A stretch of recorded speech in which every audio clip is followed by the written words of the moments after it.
नमस्कार। आज हम अ, राजनीतिक सिद्धांत के विकास की चर्चा प्रारंभ करते हैं। पिछले वीडियो में हमने देखा था कि राजनीतिक सिद्धांत परंपरागत और आधुनिक, यह दो प्रकार का होता है। और हमने यह भी देखा था कि परंपरागत राजनीतिक सिद्धांत जो है वो उसका कालखंड लगभग 2000 साल का, 2 से 2500 साल का उसका कालखंड है। और पिछली शताब्दी के द्वितीय विश्व युद्ध से पहले तक का जो काल है उसे परंपरागत राजनीतिक सिद्धांत के सीमा में रखा जा सकता है। और द्वितीय महायुद्ध के बाद का जो काल है उसमें कुछ ऐसी प्रवृत्तियां उभरी कि उन्हें हम आधुनिक राजनीतिक सिद्धांत के अंतर्गत रखते हैं। परंपरागत राजनीतिक सिद्धांत की विशेषताएं क्या हैं, यह जानने से पहले हम थोड़ा सा इधर इस तरह उसके विकास की कुछ चर्चा करते हैं ताकि हम परंपरागत राजनीतिक सिद्धांत को अच्छी तरह से समझ सकें। जैसा कि मैंने आपको पहले भी बताया था कि जब से मनुष्य ने समूह में रहना प्रारंभ किया, जब से मनुष्य ने अपने सभ्य जीवन के लिए राज्य नामक संस्था की स्थापना करी और राजनीतिक गतिविधि का जन्म हुआ, तभी से नियंत्रण और सत्ता की समस्याएं प्रारंभ हो गई। प्रारंभ से ही मनुष्य इस समस्या पर विचार करने लग गया था कि शक्ति का आदर्श रूप कैसा होना चाहिए, राजा को जनता पर किस प्रकार का नियंत्रण स्थापित करना चाहिए, शासकों के आपस में क्या संबंध होने चाहिए, शासितों के आपस में क्या संबंध होने चाहिए, स्वतंत्रता, समानता, न्याय इत्यादि का आदर्श राजनीतिक जीवन से क्या संबंध है। इस प्रकार बहुत सारे ऐसे प्रश्न उपस्थित हुए जो इस बात की तरफ निर्देशित करते थे कि क्या मनुष्य वर्तमान स्थिति को बेहतर बना सकता है। क्या इस प्रकार के नए सिद्धांतों को आरोपित करके या नई प्रकार की राजनीतिक व्यवस्था को आरोपित करके जो वर्तमान व्यवस्था है उस वर्तमान व्यवस्था से बाहर निकल करके क्या एक बेहतर, एक अधिक अच्छी और एक अधिक आदर्श व्यवस्था को हम व्यावहारिक रूप प्रदान कर सकते हैं। इसी आकांक्षा ने परंपरागत राजनीतिक सिद्धांत को जन्म दिया। जैसा कि हम जानते हैं कि यूरोप में राजनीति का व्यवस्थित अध्ययन यूनानी राजनीतिक विचारकों ने प्रारंभ किया था। अर्थात यूनान के नगर राज्य राजनीतिक गतिविधि के लिए एक बहुत ही उर्वर भूमि थे। यूनान के नगर राज्यों में जब वहाँ का स्वर्णिम काल समाप्त हो चला था और नगर राज्यों में भ्रष्टाचार और नैतिक पतन जब पराकाष्ठा पर पहुंच गया, तब वहाँ पर सुकरात, प्लेटो और अरस्तु इन विचारकों ने इन प्रश्नों पर विचार किया कि आखिर इन नगर राज्यों में न्याय की स्थापना कैसे की जा सकती है। अर्थात जो मनुष्य के शाश्वत विकास के लिए जिन मूल्यों की आवश्यकता है उन मूल्यों की स्थापना किस प्रकार की जाए, यह राजनीतिक चिंतकों की चिंता के केंद्र में था। और उन्होंने इसी प्रश्न पर अपना ध्यान केंद्रित करके और विभिन्न श्रेष्ठ राजनीतिक ग्रंथों की रचना की। प्लेटो का ग्रंथ रिपब्लिक और अरस्तु का ग्रंथ पॉलिटिक्स इसी प्रकार के ग्रंथ हैं जिनमें इस प्रश्न पर विस्तार से चर्चा की गई कि एक श्रेष्ठ राजनीतिक जीवन को कैसे प्राप्त किया जा सकता है, राजनीति की जो व्यावहारिक और वास्तविक समस्याएं हैं उनसे कैसे छुटकारा पाया जा सकता है। यूनानी नगर राज्यों और इन तीन विचारकों की जो श्रेष्ठतम जो राजनीतिक विचारों का जो निचोड़ था, उसके पश्चात रोमन साम्राज्य का उदय हुआ और रोमन साम्राज्य में कोई विशेष राजनीतिक विचार की उत्पत्ति नहीं हो पाई, क्योंकि पहली बार यूरोप जो है एक साम्राज्य के अधीन आ गया था और एक शक्तिशाली राजा के अधीन जन सामान्य को राजनीति में भाग लेने का कोई विशेष अवसर नहीं मिल पाया था। मध्यकाल में जब चर्च ने राज्य को पूरी तरह से अपने आगोश में ले लिया था और जब धर्म का राजनीति पर नियंत्रण स्थापित हो गया था, उस समय राजनीतिक चिंतकों ने मूलतः फिर इसी प्रश्न पर विचार किया कि एक अच्छे नागरिक जीवन को केवल ईसाई धर्म के परंपराओं के अंतर्गत ही प्राप्त किया जा सकता है। न केवल हम इस जीवन को वरन हम परलोक को भी सुरक्षित कर सकते हैं यदि हम ईसाई धर्म की मान्यताओं को स्वीकार कर लें। इस प्रकार एक स्वप्न लोकीय आदर्श गढ़ा गया और ईसाई चर्च की अधीनता में राजनीति को लाकर के और एक दार्शनिक और काल्पनिक सिद्धांत को पूरे मध्यकाल में गढ़ने का प्रयास किया गया। मध्यकाल के समाप्ति के बाद 15वीं शताब्दी में जब परिस्थितियां बदली और चर्च का पतन हो गया, तब शक्तिशाली राजतंत्रों का यूरोप में उदय हुआ। इन निरंकुश और शक्तिशाली राजाओं के उदय के साथ ही यूरोप में एक और महत्वपूर्ण घटना हुई और वो थी औद्योगिक क्रांति और विज्ञान के क्षेत्र में आर्थिक क्षेत्र में औद्योगिक क्रांति और पुनर्जागरण और धर्म सुधार आंदोलन। इस प्रकार से विज्ञान के क्षेत्र में नए नए आविष्कार हुए, भाप के इंजन का आविष्कार हुआ, विभिन्न प्रकार की मशीनों और उद्योग, क्योंकि औद्योगिक क्रांति का परिणाम यह हुआ कि कृषि और सामंत अवस्था से निकल करके यूरोप ने बाजार आधारित अर्थव्यवस्था की तरफ प्रवेश किया।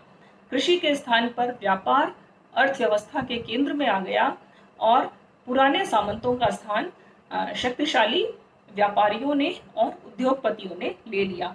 तो इस औद्योगिक क्रांति का यह परिणाम हुआ कि आधुनिक काल के प्रारंभ में यूरोप में एक नए शक्तिशाली शहरी व्यापारी वर्ग का उदय हुआ, जो कि मध्यम वर्गीय था, जो शहर में रहता था, जो नगर की सारी सुविधाओं को का उपभोग करने के साथ साथ राजनीति या नियमों को भी अपने व्यापार के अनुकूल बनाना चाहता था। तो इस नगरीय व्यापारी वर्ग ने सामूहिक रूप से निरंकुश राजाओं को इस बात के लिए बाध्य किया कि वे उसके व्यापार को पोषित करने वाले नियमों का निर्माण करें। इस प्रकार राजाओं को, क्योंकि यदि वो व्यापारियों के पक्ष में नियम और कानून बनाते थे तो इसके बदले में व्यापारियों के द्वारा उन्हें राजकोष में बहुत सारे करों का भी अदायगी की जाती थी। तो करों के बदले, राजा को पैसा देने के बदले व्यापारियों ने स्वतंत्र व्यापारिक नीतियों का निर्माण राजाओं से करवाया। तो यह जो एक नई प्रकार की परिस्थिति बनी, हमने देखा कि हम कैसे यूनान से निकल करके रोमन साम्राज्य में और रोमन साम्राज्य से निकल करके मध्यकालीन चर्च नियंत्रित धर्म राज्य के बाद जब हम आधुनिक काल में प्रवेश करते हैं तो एक नए प्रकार के यूरोप में राज्य का निर्माण होता है और नई प्रकार की जनता। अब जनता ने सर्वत्र निरंकुश राजतंत्र का विरोध करना प्रारंभ कर दिया और इसी का परिणाम यह हुआ कि इंग्लैंड और फ्रांस सहित धीरे धीरे एक एक करके यूरोप में प्रतिनिध्यात्मक उदारवादी लोकतंत्रों का उदय हुआ, अर्थात राजा के हाथ से सत्ता निकल करके जनता ने सत्ता को अपने हाथ में लेना प्रारंभ किया। यह वो संक्रमण का काल था जब राजा और जनता के बीच के संघर्ष में अराजकता से कैसे बचा जा सकता है, क्योंकि जब राजा और प्रजा ही एक दूसरे के खिलाफ खड़े हो गए तो लगभग 1-2 शताब्दियों का वो कालखंड ऐसा था जब राजनीतिक चिंतकों के मन में यह स्वाभाविक प्रश्न उत्पन्न हुआ कि इस अराजकता से किस प्रकार से मुक्त हुआ जा सकता है। तो हॉब्स जैसे विचारकों ने इस समस्या पर विचार करते हुए कहा कि इसके लिए तो हमें एक निरंकुश राजतंत्र की आवश्यकता है, क्योंकि हॉब्स ने जिन परिस्थितियों में अपना ग्रंथ लेवाइथन लिखा था उन परिस्थितियों में संपूर्ण अराजकता को दूर करने के लिए जनता सक्षम तब तक नहीं हो पाई थी। तत्पश्चात रूसो ने और लॉक ने, रूसो ने, आने वाले विचारकों ने लोकतंत्र और राजतंत्र की इन समस्याओं पर विचार करके लोकतंत्र के पक्ष में अपने ग्रंथों का निर्माण किया। 18वीं शताब्दी तक इस प्रकार से ये पूरी तरह से स्थापित हो गया था कि राजतंत्र के स्थान पर लोकतंत्र ही एक सर्व स्वीकृत शासन व्यवस्था हो सकती है। तो अब देखिए, जैसे जैसे राजनीतिक व्यवस्थाओं में परिवर्तन आ रहा है, उसी का रिफ्लेक्शन या उसी समस्या के समाधान की बात राजनीतिक चिंतक भी अपने ग्रंथों में लिख रहे हैं। अब 18वीं शताब्दी तक आते आते, जबकि अमेरिका में एक सुदृढ़ अध्यक्षात्मक शासन प्रणाली की स्थापना हो चुकी थी, इंग्लैंड में एक जो है वो संवैधानिक राजतंत्र की स्थापना हो चुकी थी, फ्रांस में सफल जो है वो लोकतंत्रीय क्रांति हो चुकी थी। इस प्रकार यूरोप में सभी स्थानों से राजतंत्रों को लगभग अलविदा कहा जा चुका था और अब लोकतंत्र के विभिन्न प्रयोग प्रारंभ हो गए। तो इस काल के विचारकों के मन में यह स्वाभाविक अब जिज्ञासा या यह प्रश्न उत्पन्न हुए कि लोकतंत्र का संसदात्मक स्वरूप अच्छा है या लोकतंत्र की अध्यक्षात्मक शासन प्रणाली अच्छी है। अनियंत्रित पूंजीवाद के खिलाफ समाजवाद का उदय हुआ और कल्पनावादी समाजवादी और वैज्ञानिक समाजवादियों के रूप में कार्ल मार्क्स के उदय को हम इसी तथ्य से समझ सकते हैं। तो शासन को संचालित करने के लिए और जनता को अधिक अधिकार प्रदान करने की दृष्टि से क्या समाजवाद अधिक अच्छा है या पूंजीवाद अधिक अच्छा है। इस प्रकार से विभिन्न सरकारों के आदर्श स्वरूप को लेकर सिद्धांतकारों ने सोचना प्रारंभ किया। विभिन्न राज्यों के किस प्रकार के रूप हो सकते हैं, समाजवादी राज्य ठीक है कि पूंजीवादी राज्य ठीक है कि कल्याणकारी राज्य ठीक है, इन प्रश्नों पर विचार प्रारंभ हुए। 19वीं शताब्दी तक आते आते इस प्रकार हम देखते हैं कि एक बहुत बड़ा विकास विभिन्न विचारकों के चिंतन में हम एक लंबा विकास हम देखते हैं, जहां प्लेटो ने अपनी विकास यात्रा नगर राज्यों से शुरू की थी। 19वीं शताब्दी तक आते आते हम विशाल राष्ट्रीय राज्यों के युग में पहुंचते हैं और इन राष्ट्रीय राज्यों के युग में अब हम विचारकों को यह चिंतन करता हुआ पाते हैं कि इन विभिन्न सरकारों की वास्तविक राजनीति को समझने का प्रयास किया जाना चाहिए। तो 19वीं शताब्दी तक के यदि विकास को हम देखें तो 19वीं शताब्दी में दार्शनिक पद्धति से यह यात्रा प्रारंभ हुई थी।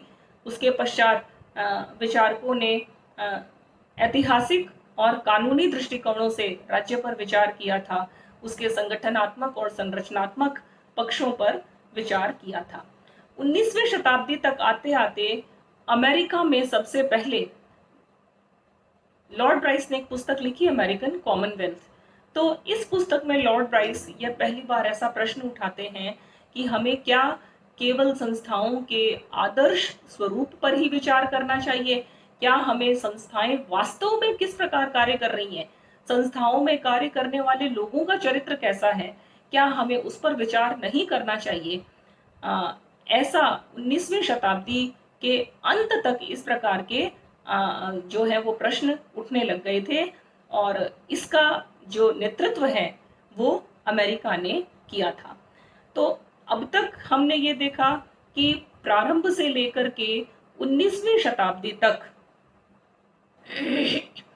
परंपरागत राजनीतिक सिद्धांत की सीमाओं में रहते हुए जो संपूर्ण विकास है, उसकी रंगभूमि यूरोप रहा था। यूरोप के सभी विचारक थे, और यूरोप के विचारकों ने, जैसा मैंने बताया कि परंपरागत राजनीतिक सिद्धांत विचारकों की अपनी व्यक्तिगत अनुभवों का परिणाम होता है। उनमें किसी भी प्रकार की वैज्ञानिक पद्धति, किसी भी प्रकार के कोई सामान्यीकरणों का इसमें प्रयास नहीं किया जाता है। तो इस परंपरागत राजनीतिक सिद्धांत की सीमाओं में रहते हुए लगभग 2000 साल के कालखंड में हम देखते हैं कि जैसे जैसे राज्यों के स्वरूप में परिवर्तन आता चला गया, तत्संबंधी समस्याओं पर समकालीन विचारकों ने विचार किया था। और सभी विचारकों की एक सामान्य प्रवृत्ति यह थी कि उन्होंने जैसा उन्हें समझ में आया वैसा ही समस्या पर प्रकाश डाला और उसके समाधान का प्रयास किया। परंपरागत राजनीतिक सिद्धांत की सर्वाधिक महत्वपूर्ण और जो अनुकरणीय बात यह थी कि परंपरागत राजनीतिक सिद्धांतकारों की यह मान्यता थी कि मनुष्य मूलतः अच्छा है, मनुष्य मूलतः एक नैतिक प्राणी है, और उसका उद्देश्य एक आदर्श जीवन जीना ही हमेशा रहता है। इसलिए वर्तमान में इस प्रकार के परिवर्तन किए जाने चाहिए कि हम एक अधिक अच्छी व्यवस्था का निर्माण कर सकें। तो मूलतः आशावादी है, मूलतः नैतिक चरित्र को लेकर के मनुष्य आगे चलता है, यह मूल मान्यता। और इस प्रकार परंपरागत राजनीतिक चिंतकों ने यथार्थ के बजाय आदर्श पर बल दिया, तथ्य के बजाय मूल्यों पर बल दिया, और विभिन्न राजनीतिक मूल्यों की स्थापना के प्रयास में ये सदैव लगे रहे। आगे हम अब अमेरिका से ही अपना विचार प्रारंभ करेंगे कि किस प्रकार जब अमेरिका से फोकस यूरोप से फोकस अमेरिका की तरफ हो गया, तो एक नए प्रकार के राजनीतिक सिद्धांत का उदय होना शुरू हुआ, जिसे कि हम आधुनिक राजनीतिक सिद्धांत कहते हैं। धन्यवाद।